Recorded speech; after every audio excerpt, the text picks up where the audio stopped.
বরিশালের বাকেরগঞ্জে সংঘর্ষের রূপ নিয়েছে বিএনপির সদস্য সংগ্রহ ও নবায়ন কর্মসূচি। শনিবার বিকেলে উপজেলার কবাই ইউনিয়নের পেয়ারপুর বাজারে আয়োজিত এই কর্মসূচিতে হঠাৎ করেই হামলা চালিয়ে ভাঙচুর করা হয় শহীদ রাষ্ট্রপতি জিয়াউর রহমান, বিএনপির চেয়ারপারসন বেগম খালেদা জিয়া ও ভারপ্রাপ্ত চেয়ারম্যান তারেক রহমানের ছবি। শুধু ভাঙচুর নয়, ছবিগুলো পদদলিত করে তীব্র অবমাননার নজিরও রাখে হামলাকারীরা। এতে অন্তত ৬ থেকে ৭ জন নেতাকর্মী আহত হয়েছেন বলে দাবি করেছেন স্থানীয় নেতারা। প্রত্যক্ষদর্শীরা জানান, ইউনিয়ন বিএনপির সাবেক সভাপতি আব্দুল কুদ্দুস মিয়ার সভাপতিত্বে সভা চলাকালে রিগান নামের এক নেতার নেতৃত্বে শতাধিক দুর্বৃত্ত এই হামলা চালায়। অভিযুক্তরা সবাই জেলা বিএনপির আহ্বায়ক ও সাবেক সংসদ সদস্য আবুল হোসেন খানের অনুসারী বলে দাবি করা হয়েছে। হামলায় আহত হন প্রবীণ নেতা জয়দর হালদার, কর্মী সুমন আকন সহ কয়েকজন। প্রধান অতিথি হিসেবে এই কর্মসূচিতে যোগ দেওয়ার কথা ছিল বিএনপির কেন্দ্রীয় সহ সাংগঠনিক সম্পাদক ও বরিশাল জেলা বিএনপির সাবেক সাধারণ সম্পাদক অ্যাডভোকেট নজরুল ইসলাম খান রাজনের, কিন্তু তিনি পৌঁছানোর আগেই হামলার ঘটনা ঘটে। পরে বিকেল 5:30টার দিকে তিনি নেতাকর্মীদের সঙ্গে নিয়ে এক সন্ত্রাসবিরোধী মিছিল বের করেন এবং থানায় গিয়ে অভিযুক্তদের বিরুদ্ধে ব্যবস্থা নেওয়ার দাবি জানান। তবে এ ঘটনায় এখনও কাউকে আটক করা হয়নি জানিয়ে বাকেরগঞ্জ থানার officer in charge Abul Kalam Azad liberty নিউজকে বলেন, দুই পক্ষ থেকে দুটো অভিযোগ পেয়েছি, আমরা তদন্তের আছে, মাঠে আছে। কাউকে কি গ্রেফতার করা হয়েছে? না, কাউকে গ্রেফতার করা হয়নি। বিষয়টি নিয়ে ক্ষোভ প্রকাশ করে অ্যাডভোকেট নজরুল ইসলাম খান রাজন মুঠোফোনে লিবার্টি নিউজকে জানান, বাকেরগঞ্জের একটি ইউনিয়ন, কবাই ইউনিয়নের সভাপতি, ওনার নাম কুদ্দুস মিয়া, উনি একটি কর্মসূচি ঘোষণা করছে স্থানীয় নেতা কর্মীদের নিয়ে। এমন কোনো বড় জনসভা না, কোনো কিছুই না, অ্যাওয়ারনেস, শুধুমাত্র তাদেরকে বোঝানো। তো ওনারা মনে করছে যে এই বিষয়টা আমি ক্লিয়ারলি বুঝাইতে পারবো সামথিং। আমার কাছে আসছে, আমাকে বলছে যে আপনি যাবেন কি প্রধান অতিথি, এগুলো আমার কাছে বিষয় না, ফ্যাক্টর না, কিন্তু ওনারা এগুলো বলছে সাংযোগ না, আমি যাবো ইনশাল্লাহ। তো প্রোগ্রামটা ছিল বিকেল 4টায়। আমি তো বরিশালে ছিলাম, বাকেরগঞ্জে ছিলাম না। আমরা যখন রওনা করলাম তখন তো গেলাম, প্রতিমধ্যেই শুনলাম আধা ঘন্টা আগে মেসেজ আসলো যে আমাদের সাবেক এমপি, বরিশাল জেলা বিএনপির বর্তমান আহ্বায়ক, যদিও বিতর্কিত, তেনার লোকজন ওখানে গিয়া আমাদের যারা নেতা, তাদের মধ্যে সভাপতি কুদ্দুস সাহেব, তার স্ত্রী, তার ছেলে, তার ছেলের স্ত্রী, সকল নেতা কর্মীদের উপর হামলা করে এবং হামলা করে চেয়ার ভাঙচুর করে তারা শহীদ রাষ্ট্রপতি জিয়া রহমানের ছবি নামিয়ে ফেলে তা পদদলিত করে।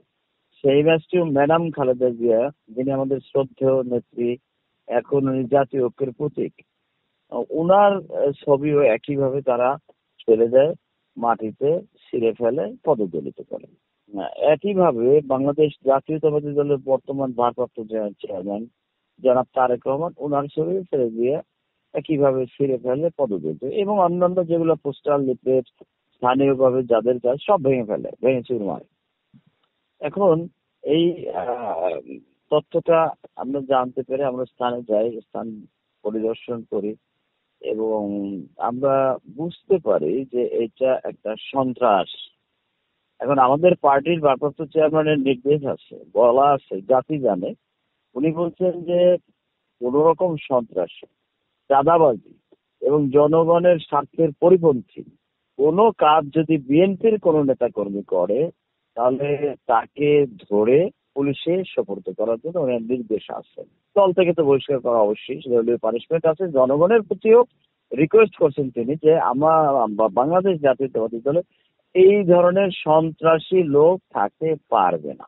আবুল হোসেন খান সাহেব তো এমপি ছিলেন, বেসিক্যালি ওনার কোন রাজনৈতিক শিষ্টাচার আছে এটা জনগণের কাছে প্রমাণিত না, এবং উনি বস্তুতপক্ষে আবুলীয় গণতন্ত্র, এখন একটা নেতা কর্মীদের স্লোগান আছে, আবুলীয় গণতন্ত্র সন্ত্রাসী পদ্ধতিতে জাসীয় বিএনপি তাকে তুলতে করছে। উনি নিজের জাসদ করতেন পূর্বে, উনি জাসদের নেতা কর্মীদেরকে বিএনপি পদ ওনার নিজের অনুসারী বানানোর জন্য এটা করতেন।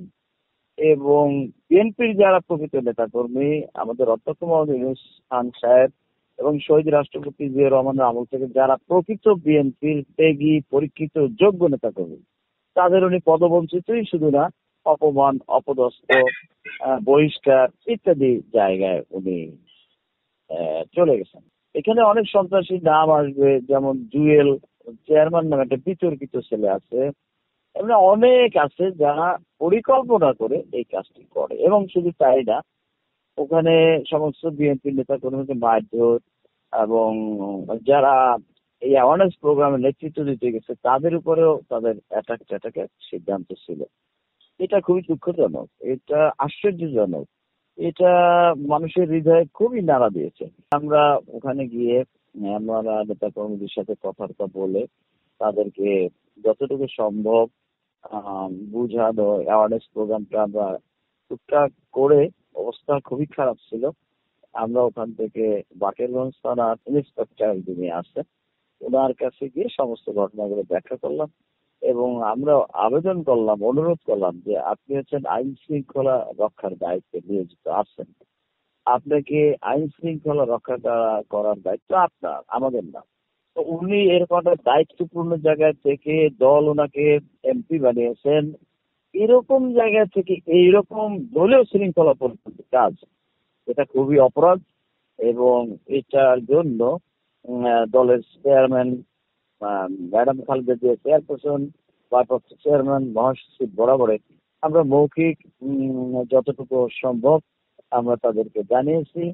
আমি ঢাকার পথে নেতৃবৃন্দ ঢাকায় আসলে আমরা সকলের কাছে বিষয়টা তুলে ধরবো এবং আমরা বিশ্বাস করি এর সুষ্ঠু বিচার দলীয়ভাবে হবে। আমি যতদূর জানি অভিযোগ তো আমি করিনি, যে পরিবার এবং বিএনপি নেতৃবৃন্দের উপর হামলা সেটা অত্যন্ত ন্যাক্কারজনক। ওখানে একটা বিরাট বাজার, সমস্ত লোকজনের সাথে মহিলাদেরকে পিটানো হয়েছে, কুদ্দুস সাহেবের ওয়াইফকে পিটাইছে, তার ছেলের বউকে পিটাইছে। মায়েদের উপর, নারীদের উপরে হস্তক্ষেপ এটা জাতি আশা করে না। আমরা চাই সন্ত্রাসীর বিচার হোক, সন্ত্রাসীর বিরুদ্ধে আইনগত ব্যবস্থা হোক, আইন শৃঙ্খলা রক্ষাকারী কর্মকর্তা কর্মচারী এবং অন্যান্য যারা তার দায়িত্বই তো সেটা। তাহলে সেই দায়িত্ব যদি পালনে অবহেলা হয় তাহলে জনগণ এটাকে ভালোভাবে নেবে না। ওখানে এফআইআর দেওয়ার পরে ওখানের ওসি, অফিসার ইনচার্জ, এই যে যারা ভিকটিম, যাদেরকে মারা হয়েছে তাদেরকে বলেছেন যে আপনারা এগুলা নিয়ে থানায় না আসলেই ভালো, আপনারা স্থানীয় পর্যায়ে মীমাংসা হয়ে যান। আচ্ছা, আমার প্রশ্ন যে যাদেরকে মারা হয়েছে, যাদেরকে অপমান করা হয়েছে, যাদেরকে মা বোনদের শ্লীলতাকে হানি করা হয়েছে, তার সাথে আবার কিসের আপোষ? এবং সেটি একজন কর্মকর্তা যিনি আইন শৃঙ্খলা রক্ষার দায়িত্বে আছেন, তিনি কি করে এই ওনাদেরকে সাজেশন দেন? এটা আমাদের হতবাক করেছে।